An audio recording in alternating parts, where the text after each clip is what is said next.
Valeuzão, velho.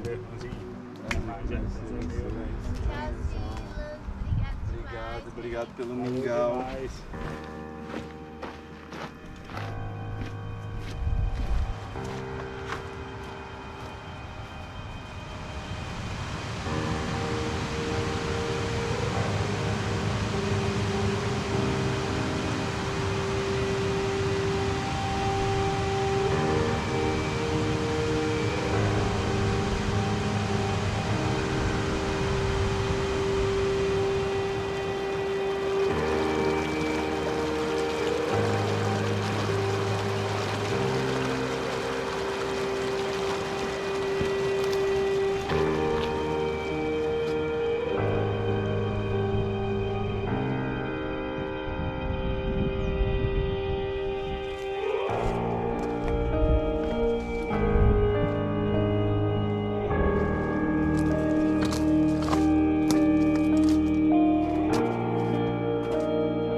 Pra não dizer que não falei das flores, tem essa subidinha aqui no final.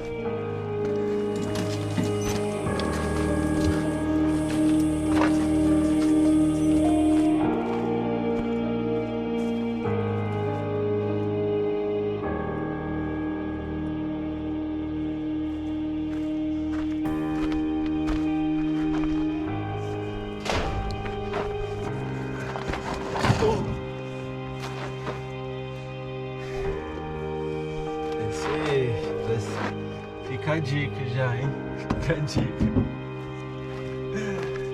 Ai. Solzinho retado. Retado.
Ok, essa foi a travessia das Sete Quedas no Parque Nacional da Chapada dos Veadeiros. Vem comigo para saber tudo sobre essa travessia espetacular bem no coração do Cerrado brasileiro. O Parque Nacional da Chapada dos Veadeiros fica no norte de Goiás, bem nessa região aqui.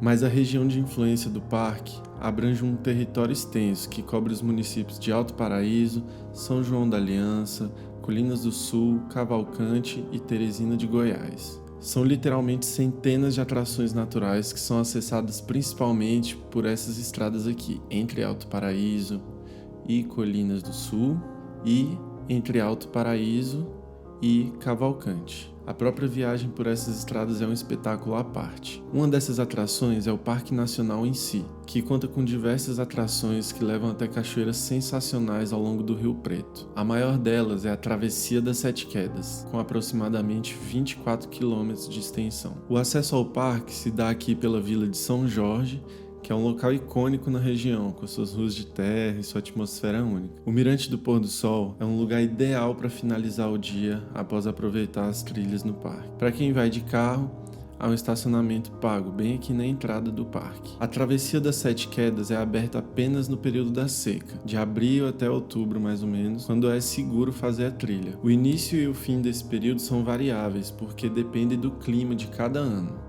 Então é importante acompanhar no site e nas redes sociais do parque a abertura e o fechamento dos agendamentos. O link vai estar aqui na descrição. É possível fazer a reserva para 1 ou 2 noites, e o agendamento deve ser feito pelo site do parque com no mínimo 24 horas de antecedência. Além disso, há uma limitação de 20 pessoas por dia na travessia. Eu considero a Travessia das Sete Quedas ideal para quem está começando a se aventurar em percursos mais longos por vários motivos. A trilha é muito bem demarcada e sinalizada, é um local seguro por estar dentro de um parque nacional, tem uma área de camping ótima e é um percurso relativamente fácil comparado a outras travessias de longo curso, o seu baixo ganho de elevação. Apesar disso, o clima seco do cerrado e alguns trechos longos, sem acesso à água e sem sombra, podem ser um pouco desafiadores. A trilha tem 24 km de extensão e apenas 550 metros de ganho de elevação ao longo de todo o trajeto. A maior parte desse ganho fica aqui na parte final do percurso. O primeiro trecho da trilha é a parte mais tranquila, a sombra enquanto se percorre uma descida suave de 5 km até os canyons, que é o primeiro ponto onde encontramos o Rio Preto. A paisagem das formações rochosas aqui é surreal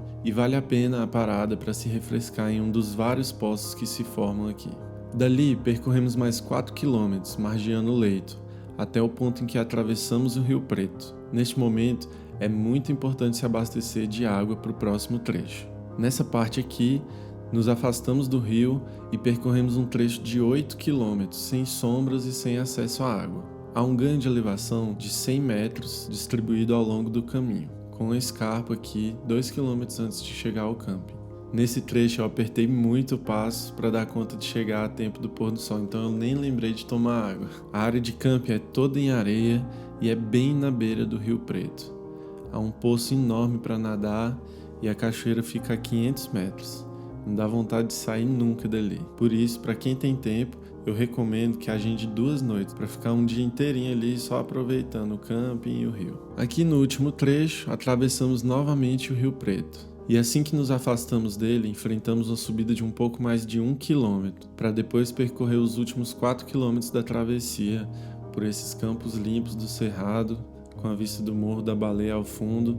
Esse cenário é realmente surreal também. A trilha termina aqui na rodovia, a 11 km de São Jorge. Aí você pode tentar uma carona, ou então você precisa contratar um resgate para te pegar lá na hora combinada. Eu, no caso, consegui uma carona pouquinho tempo depois de ter chegado lá na beira da pista, com esse cara muito gente boa, chamado Cristóvão, e a gente ainda conseguiu chegar em São Jorge a tempo de ir pro Mirante pegar o pôr do sol. Então tudo se encaixou perfeitamente e normalmente as coisas acontecem assim na Chapada dos Veadeiros. Então é isso, galera, o canal tá de volta. Se você curtiu esse conteúdo, não esquece de dar o like e compartilhar o vídeo com quem você acha que vai gostar. Muito obrigado a todo mundo que tá aí apoiando, prestigiando o canal, deixando os comentários, e vem comigo que vem muita coisa massa por aí.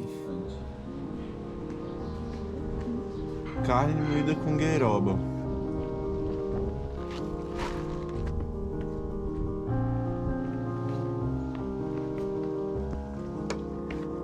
Escadinha. Solzinho bom, solzinho bom.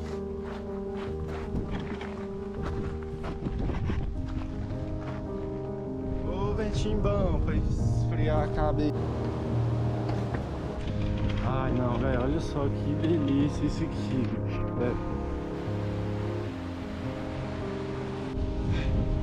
Sério, dá um like no favorito aí. Comenta aí.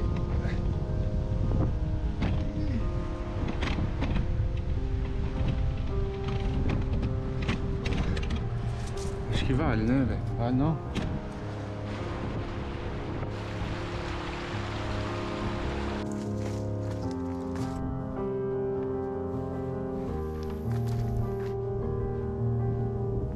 Agora é sério, agora eu vou parar de filmar.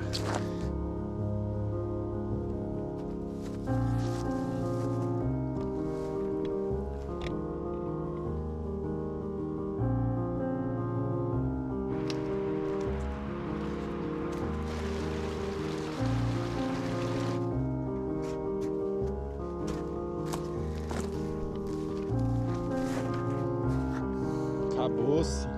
Vamos com o Mano Cristóvão pra São Jorge, meu parceiro.